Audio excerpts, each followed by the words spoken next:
तो जैसे मैंने बताया था आपको कि संविधान क्या है, और वैसे मैंने छोटे छोटे वीडियोस बनाकर ही बताना मैंने उचित समझा, और आपको समझ में आने में भी ये बहुत ही अच्छा ढंग है। तो अब बताऊं कि संविधान जो होता है वो एक किताब है। जैसे मान लीजिए आप, उस किताब के पृष्ठ होते हैं, उसको हम बहुत सारे पार्ट में बांटते हैं, हमने बचपन से पढ़ा है। उसी प्रकार से संविधान को 22 भागों में बांटा गया है मूल रूप से। यदि उसके उपभाग को भी देखें तो 25 भाग है प्रायः, लेकिन 22 भागों में उसको बांटा गया है। 12 अनुसूचियाँ हैं उसके भीतर। आपने सुना होगा अनुसूचित जाति, अनुसूचित जनजाति। उसका मतलब है कि जो अनुसूची में शामिल है वो अनुसूचित जाति, जो अनुसूची में शामिल नहीं है तो अनुसूचित जाति नहीं है। तो अनुसूचित अनुसूचियाँ हैं, 12 अनुसूचियाँ। 12 अनुसूचियों में संविधान में जो चीज़ें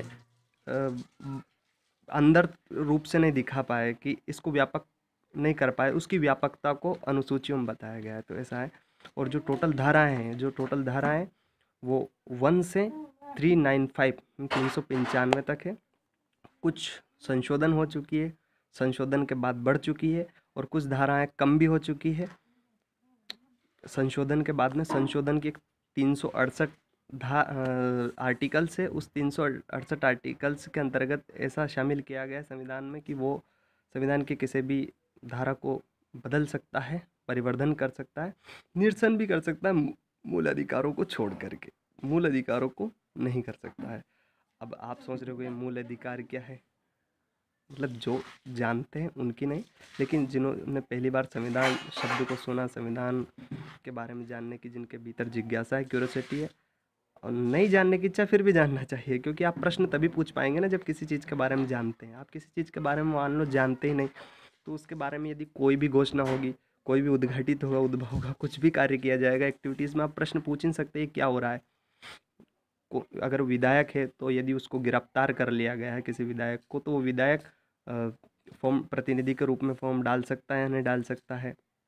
आप सोचते होंगे कि यार वो तो जेल में रखा है, फिर भी उसके बाद भी उसको प्रतिनिधि बना दिया गया है, विधायक है वो, सांसद है, तो ये क्यों, कौन से आर्टिकल में लिखा है, और कितने साल की यदि उसको सज़ा मिली है तो वो नहीं बन सकता है। ये सारी चीज़ें आप तब जान पाओगे, तब प्रश्न उठा पाओगे, तब आप निरर्थक बेफिजूली की बातें नहीं करेंगे ना, जब आपको एक मोटे मोटे तौर पर पता ही चल जाएगा। आपको कोई उसके बारे में ज्ञाता तो बनना नहीं है, वकील तो बनना नहीं है, ना है आपको कोई एग्ज़ाम फाइट करनी है मान लीजिए, तो भी एक सरसरी जानकारी होनी चाहिए। एक विशेषतः ये सामान्य सी बात है, हर देश के बारे में कुछ अपने, हर देश के बारे में हर नागरिक को जैसे जानकारी होती है सामान्य तौर पर, वैसे भारत के देश के लोगों को भी केवाईसी योजना बहुत ही गजब है। तो ये सराहनीय कदम। उसी में आर्टिकल्स में जैसे 22 भाग है। जो पहला भाग है वो संघ राज्य क्षेत्र से संबंधित है, यानी कि भारत देश है वो कितने कितने क्षेत्रों में है, और किस क्षेत्र को ग्रहण कर सकता है, अर्जन कर सकता है, किसको अर्पित कर सकता है, यानी कि दूसरों को दे सकता है, और किस राज्य को चेंज कर सकता है, कितनी सीमा को चेंज कर सकता है, किस किस राज्य को मिला सकता है। ये सारी बातें उसने भाग 1 में लिखी है। भारत का नाम क्या है, तो भारत को भारत और इंडिया 2 नाम से बुलाया गया है इस भाग में। फिर दूसरा भाग है संविधान का, दूसरे भाग में नागरिकता के बारे में बताया गया है, यानी कि आर्टिकल 5 से आर्टिकल 11 में नागरिकता के बारे में बताया गया, यानी कि भारत देश का नागरिक कौन होगा, विदेशी कौन होगा, शरणार्थी कौन होगा, कैसे नागरिकता, अगर कोई दूसरे देश का व्यक्ति है जो अपने देश से कोई संबंध नहीं है, वो नागरिकता ग्रहण करना चाहता है तो किस प्रकार से ग्रहण कर सकता है, या कोई वयस्क है, कोई नागरिकता छोड़ना चाहता है, दूसरे देश में रहना चाहता है, तो उसके पास कितने स्कोप है, गुंजाइश है, कोई नागरिकता छोड़ दे तो परित्याग करना, समाप्ति करना, या उसको यहाँ से नागरिकता से हटाना, किस किस को नागरिकता से वंचित किया जा सकता है, वो सारा प्रावधान दूसरे भाग में दिया गया है। यदि आपका कोई बच्चा है, आप दूसरे देश में गए और वहाँ पर जन्म हुआ उसका, तो वो कहाँ का नागरिक रहेगा, उस देश का रहेगा, भारत का रहेगा। ये सारी जो बातें हैं नागरिकता से संबंधित, और कौन जनसंख्या कहलाएगी और कौन शरणार्थी कहलाएगा, ये सारी बातें उसमें आपको एनआरसी और सीए संबंधित बातें भी समझ में आ जाएगी नागरिकता के भाग 2 से। भाग 3 है, इसका सबसे महत्वपूर्ण जो भाग है वो भाग 3 है। भाग 3 में मूल अधिकार बताए गए। मूल अधिकार मतलब जो नैसर्गिक अधिकार, जो एक व्यक्ति के सामान्य से अधिकार होते हैं, जो उसके जीने के अधिकार, उसको खाने का अधिकार, पीने का अधिकार, सोने का अधिकार, किसी से बात करने का अधिकार, जीने का अधिकार, अकेले रहने का अधिकार, और कुछ नहीं कहने का अधिकार, कुछ सूचना प्राप्त करने का अधिकार, कुछ प्रदर्शन करने का अधिकार, संकेत करने का अधिकार, आँखों के द्वारा इशारे करने का अधिकार, हाथ पैर हिलाने का अधिकार, ये सारे अधिकार जो एक सामान्य व्यक्ति करता है, नैसर्गिक है, स्वाभाविक है, यानी कि नेचुरल जो हम क्रियाएं करते हैं उन सब के अधिकार के इसमें, तो ये मूल अधिकार, मूल आपके फंडामेंटल राइट्स में दिए गए। फिर भाग 4 है जिसमें नीति निर्देशक तत्व बताए गए हैं।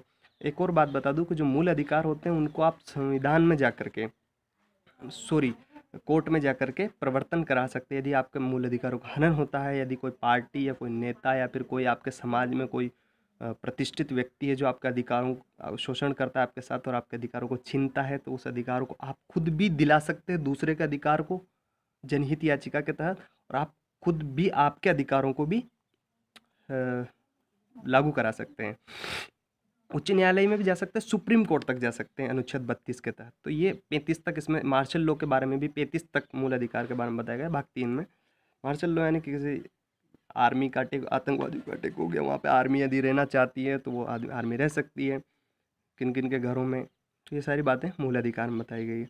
फिर उसके बाद नीति निर्देशक तत्व, जो मैंने कि अभी पहले बताया आपको, नीति निर्देशक तत्व भाग 4 में है। उसमें बताया गया है कि कोई भी राज्य यदि कोई भी विधि बनाएगा, कानून बनाएगा, तो किन किन घटकों के अंतर्गत बनाएगा, किन किन उसके पैरामीटर्स क्या होगी, उसकी कसौटियाँ क्या होगी, किन नागरिकों को क्या दे सकता है। लेकिन अगर इसमें किसी इस अनुच्छेद के अंतर्गत जो 51 तक है, 36 से 51 तक, इसमें यदि किसी को, इसमें राज्य की परिभाषा भी दी गई है, किसी को अधिकार इन में जो प्रावधान है इनके हनन होता है तो वो कोर्ट में नहीं जा सकता, क्योंकि ये सामाजिक और आर्थिक अधिकार है, यानी कि कौन कितना पैसा रख सकता है, कितनी ज़मीन जायदाद रख सकता है, नीति निर्देशक तत्व में बताया गया।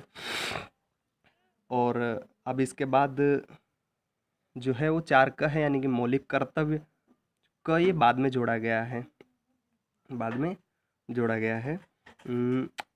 वो एक समिति बनाई गई थी, उस समिति के द्वारा इसको